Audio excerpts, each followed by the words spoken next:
Online classes आपण मागच्या व्हिडिओमध्ये बघितलं होतं आपलं लेसन नंबर 5 सुग्रणीचे घरटे. आपण त्यात बघितलं होतं कशा प्रकारे अतुल, नैना, जॉन व सिमरन रोज काय करायचे, शाळेत जायच्या वेळेस थांबायचे. कुठे?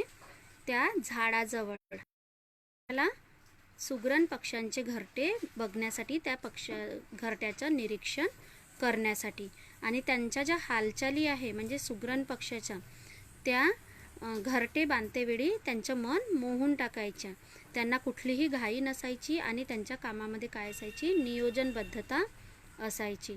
आणि नैना नावाची जी मुलगी होती ती नेहमी म्हणायची की यांच्या कामात काय आहे, सफाईदारपणा आहे, नीटनेटकेपणा आहे. आणि जॉनला त्यांची काय, चिकाटी वृत्ती आवडायची, कष्टाळू वृत्ती आवडायची.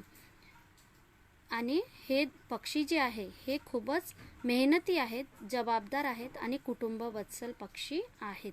कुठले? सुग्रण पक्षी. तर सुग्रण पक्षी हे नाव या पक्षाला का बरं पडलं असेल?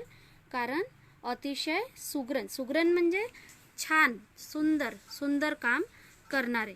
तर सुग्रण पक्षी म्हणजे छान काम करणारे, म्हणूनच त्यांना सुग्रण. कुठलंही काम, एखादी स्त्री, आपण काय म्हणतो की ही स्त्री काय आहे, सुग्रण आहे. का बरं म्हणतो? कारण ती घर नीटनेटकं ठेवते, छान ठेवते. तसंच ते पक्षी पण अतिशय छान नीटनेटकं असं घरटं बांधतात आणि म्हणून त्याला काय म्हटलेलं आहे, सुग्रण पक्षी हे नाव त्यांना दिलेलं आहे. त्यानंतर आपण सेकंड पॅरेग्राफ. मुले घरटे पाहत असताना गुरुजी तिथे आले. गुरुजींनी विचारले, मुलांनो काय पाहत आहात? घरट्याकडे बोट दाखवले आणि म्हणाले, गुरुजी पहा ना, सुग्रण पक्षाचे घर किती छान घरटे बांधले आहे. गुरुजींनी घरट्याकडे पाहिले. ते मुलांना म्हणाले, मुलांनो सुग्रण पक्षी नीटनेटके आणि मजबूत घरटे बांधतो. गवताच्या बारीक पण चिवट काड्या गोळा करतो आणि आपल्या चोचीने सुबक व भारी घरटे विणतो. नक्षीदार विण पाहून या पक्षाचं सुग्रण गुरुजींनी त्यांना सांगितले. काय गुरुजींनी बघितलं की ही मुले काय करत आहे, अतिशय निरीक्षण करून त्या पक्ष्यांकडे पाहत आहे. म्हणून शिक्षकांनी त्यांना विचारलं, काय विचारलं की तुम्ही इथे काय करत आहात? तेव्हा मुलांनी त्यांना सांगितलं की आम्ही काय करत आहोत, बोट दाखवून की बघा ते सुग्रण पक्षी किती छान घरटे बांधत आहे. आणि गुरुजींनी पण त्या मुलांनी दाखवलेल्या घरट्याकडे बघितलं. त्यांना माहिती सुग्रण पक्षाबद्दल आणि त्यांच्या घरट्याबद्दल काय माहिती दिली की सुग्रण पक्षी अतिशय नीटनेटके म्हणजे छान, सुंदर आणि मजबूत म्हणजे पक्के घरटे बांधतो. आणि गवताच्या बारीक, ते पक्षी आहेत त्यांना काय तेवढं समजतं, पण ते काय करतात, म्हणजे त्यांच्या शिक्षकांनी काय सांगितलं की ते पक्षी जे आहे ते कुठल्याही प्रकारचं गवत किंवा काही आणत नाही, तर ते काय, चिवट म्हणजे थोड्या टणक न तुटणाऱ्या अशा काड्या ते काय करतात, जमा करतात आणि आपल्या चोचीने सुबक म्हणजे सुंदर व भारी म्हणजे पण छान मजबूत असं घरटं विणतात. नक्षीदार विण पाहूनच या पक्ष्यांना काय म्हटलं जातं, सुग्रण असं म्हटलं जातं. अशी सुबक आकाराची घरटी आणि सुरेख अशी घरटी तो काय करत असतो, बांधत असतो. सुरेख म्हणजे सुंदर. आणि सुग्रण मादी जी आहे ती त्यांचे काय करत असते, निरीक्षण करत असते. राहण्यास योग्य व मजबूत असेल अशा घरात राहणे ती पसंत करते. तो पक्षी म्हणजे तिच्या पक्षिणीसाठी आणि पिल्लांसाठी घरटं बांधत असतो. ती पक्षिणी त्याच्याकडे काय करत असते, निरीक्षण करत असते, पाहत असते. आणि ते निरीक्षण करतेवेळी करताना ती काय करत असते, कुठल्याही घरट्यात ती जात नाही, तर सुरेख आणि सुंदर आणि मजबूत अशा घरट्यात ती राहणे काय करते, पसंत करते, राहणे तिला आवडते. निंब बाबळीच्या झाडाच्या फांदीला हे घरटे झोक्यासारखे टांगलेले असते. हे जे घरटे सुग्रण पक्षी बनवतो ते काय करत, कसे असते, झाडावर उलटे टांगलेले असते, अगदी झोक्यासारखे, झोपाळ्यासारखे. वादळातही हे घरटे काय असते, शाबूत राहते.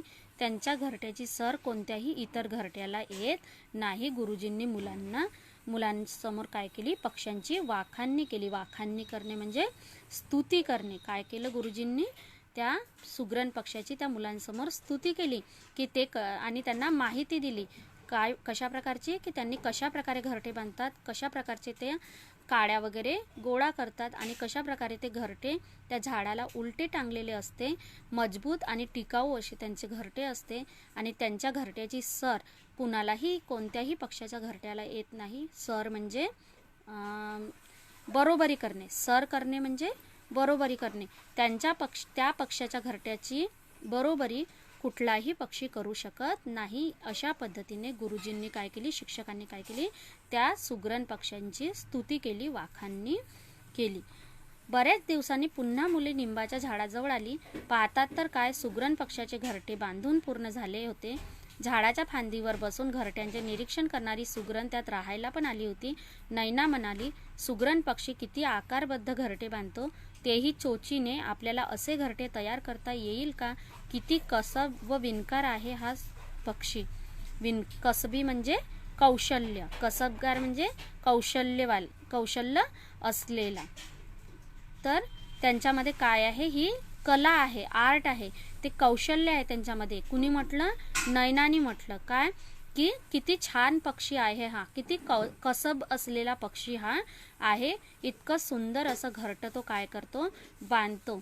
ते रोज निरीक्षण करायचे आणि एक दिवस त्यांनी बघितलं, काय बघितलं, की निंबाच्या झाडाजवळ जे घरटे बांधत होते त्या घरट्यामध्ये ते सुग्रण पक्षीनी जे निरीक्षण करत होती, बघत होती की कशा प्रकारचं घरटं बांधत आहे तो पक्षी.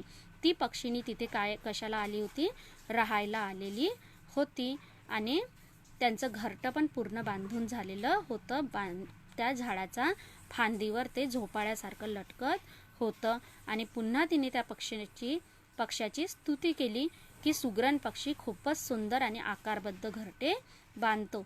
म्हणजे कुठल्याही प्रकारचा तो वेगळा आकार त्याला देत नाही, तो एकच आकार त्यांच्या घरट्याचा त्याला म्हणजे माहीत असणे आणि तो करणे ही खरंच म्हणजे स्तुती करण्यासारखी गोष्ट आहे, असं कोणी म्हटलं, नैनानी. तर इथे आपला हा सुग्रण पक्षाचं काय झालेला आहे, लेसन फिनिश झालेलं आहे. आय होप तुम्हाला समजलेला असेल. अतिशय सोपा आणि सुंदर असा हा लेसन आहे सुग्रण पक्षाचा. बघा तिथे चित्रामध्ये दिसत आहे आपल्याला सुग्रण पक्षाने आहे झाडाच्या फांदीला झोपाळ्यासारखं त्यांचं घरटं काय होत आहे, टांगलेलं आहे. ठीक आहे, आता आपण पुढच्या व्हिडिओमध्ये नेक्स्ट लेसन सुरू करूया.